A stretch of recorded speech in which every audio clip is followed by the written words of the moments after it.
Mayantat üçtal maşın hatta şunu kutuda elitler adaş.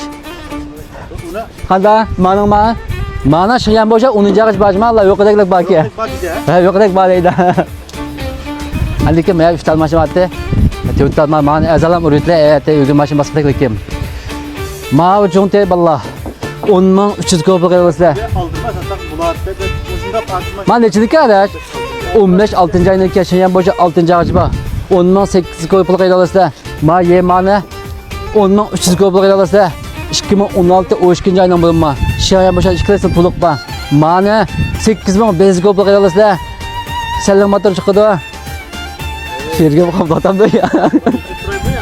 Eliyor olup adamı satmışsak aman yok. Mava 16 12. ayındaki biyadi City Honda çıkıdı. 1.5 el motor çıkıdı. Bu ne? Kalmayı olmayan pulusuna. 9.800 kopuk elbisler mı? Ne yapacağız zaten? Mava biyadiniki mava City Honda'nın motor çıkıdı vallahi. Ama biyadiniki belki markasalar bu biyadi markaken digen bilen ma dövültümüzün maçlarımız şunda yaxşı koydu. Har 7-6 maçlarından hemimiz to'liq maçlardan çok jiqlari ma dövültümüzdeki biyadi maçlar olup ketdi. Ma nima to'liq maçlar ma dövültümüzün maçları. Şunda yaxşıladı, şunda belene. Plus muaf çıkıdı, yılı yeni çıkıdı maçlarındaki. Şeyan başan to'liq mı? 2015 maçında ise şeyan başan to'liq maçını pakiz.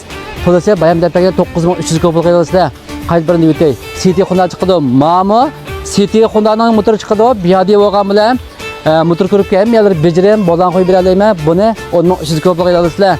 Mane 8.500 kopuk elbisler. Mushum davlatimizning mashinasi Dongfeng SUV deydigan do'stlar, sallam motor çıkıdı bu, yaxshi yana.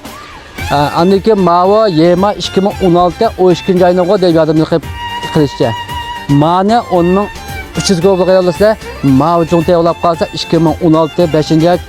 Şenboşa 6. Şenboşa 6. ağaça 15'niki. Çoğunçaları yoş 50'lere çıkan, aldı Şinken çıkan renk meksaz valla.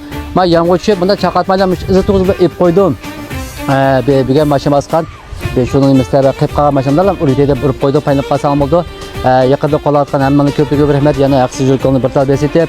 Ma maşınlar ihtiyacı bağda olup kapkalsa, içine ukanmağa yalıp kalsa, gap kılsanlar mı motor şifrine bu videoya geldi. Hemen ağrım işini gap koysam oldu. Mesela yakında kolatkan hemen köpüğü rahmet kıyasam köşemde.